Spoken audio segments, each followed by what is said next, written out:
ఒక్కొక్కసారి ఒక పనిని స్టార్ట్ చేస్తాము, అది డబుల్ త్రిబుల్ అయిపోతుందండి.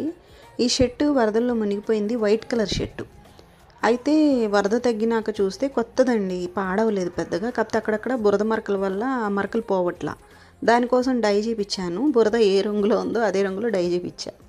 డై చేయించాక చూస్తే థ్రెడ్ మారలేదండి, వైట్ కలర్లో కనపడుతుంది. దానికోసం మళ్ళీ పెయింట్ వర్క్ వేయించినందుకు వర్తేనండి. మీకు వీడియోలో పోస్ట్ చేస్తున్నా, ఎలా ఉందో చెప్పరు.